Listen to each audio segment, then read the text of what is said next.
today I kind of want to show you guys a walkthrough on how to create some motivational art for the walls. I was kind of gearing my project towards a teenage girl. This is the sign that we're gonna make. What I did first is I went to text and I wrote the words that I wanted in my quote. You know, actually I cap locked everything so it's capitals.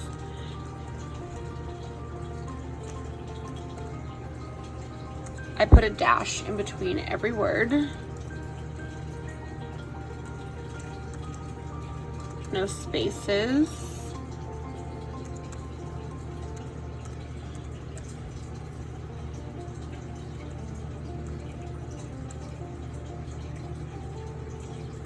You kind of want to make sure that as you're going through that there's no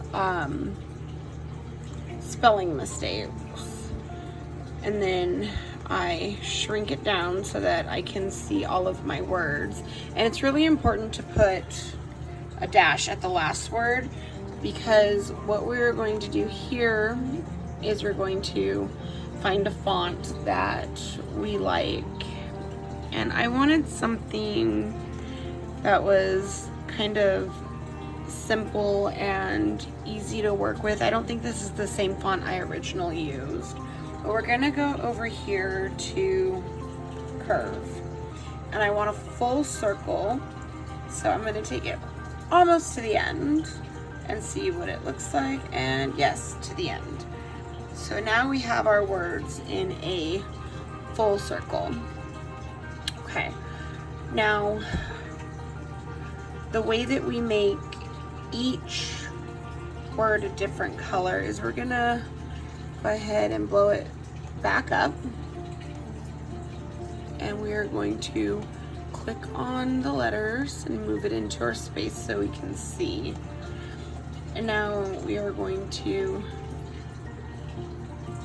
select it and go over here to ungroup.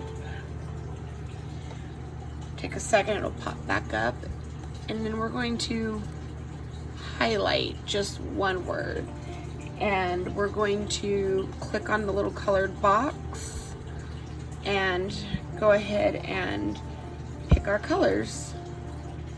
You just barely want to touch the word. You don't want to have to touch the other words, because then the other words will be highlighted as well. So you kind of just want to go beginning to end, an angle. And I'm going to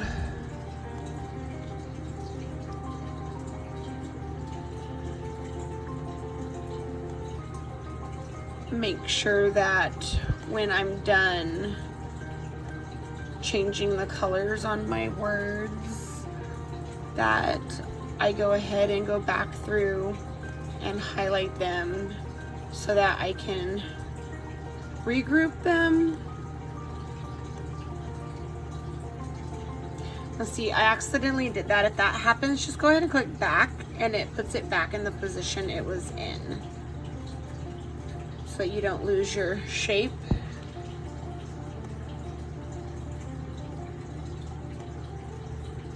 Okay, so now we're going to highlight those words and we're going to group those letters and weld that word together. That way when we go to cut, it does not separate the words and remove the shape. So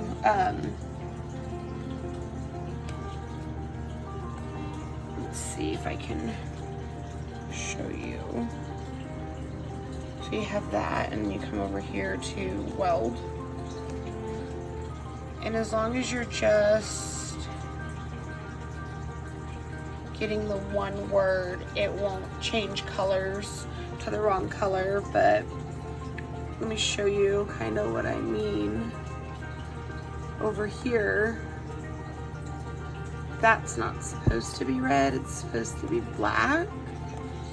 So if you come here and you accidentally grab that, and then you come over here to weld, then now that's all black. That happens, just click back. It's okay, it's not a big deal, anything to stress over.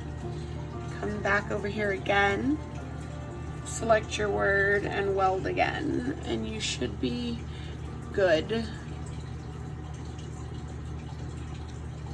You just kind of want to make sure that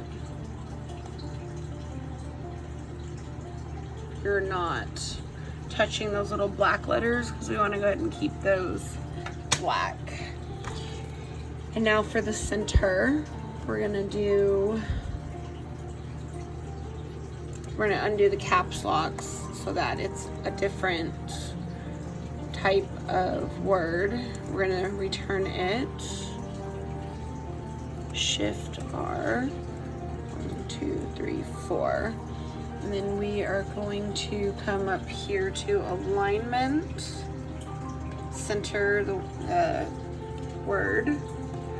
We're going to pull that into the center, and again we're going to come over here and we're going to find something pretty, something that looks good together. I don't know what fonts that you have on your own laptop or setup, because everybody's is a little bit different. So you want to find something that kind of works for you. I'm gonna go ahead and try Clara. I like the way that looks. I'm gonna come to letter space, highlight it, hit 0, and now my words are spaced out a little bit. Kind of make it bigger. See, there's a big gap here and I don't like that, so we're gonna come to line space and do 0. See if that makes it better. I still feel like there's a little bit too much of a gap, so I'm gonna click down to a -1, and that's much better for me. I'm gonna rock it to an angle, pull it out, and get my color going that I want. I wanted it silver.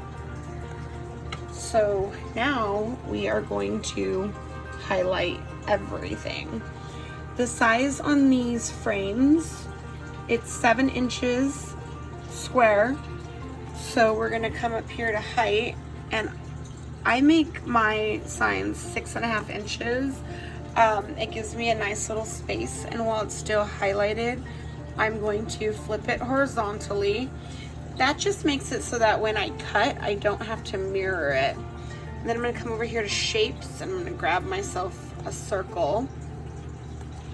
And I'm gonna bring my circle into the center of my design, and I'm gonna resize it so that it touches all of my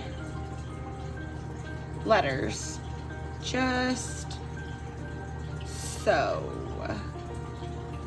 Okay. Now the circle itself, I want to change it to a completely different color that is not here. So let's go with white.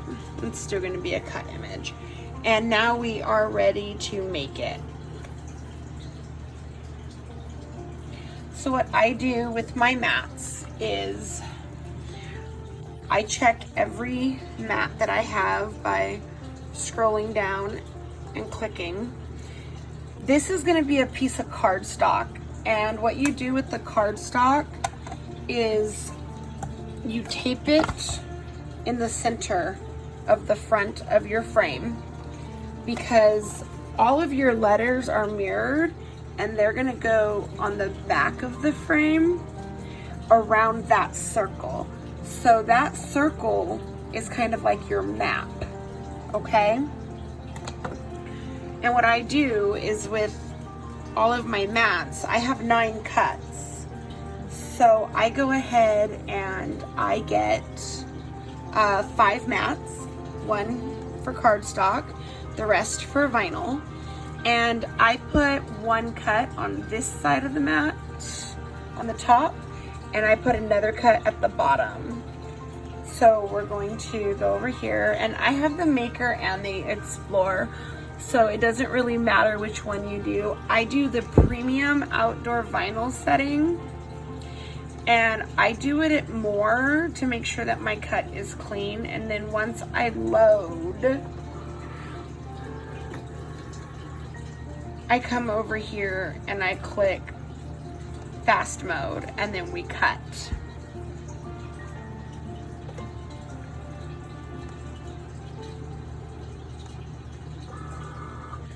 So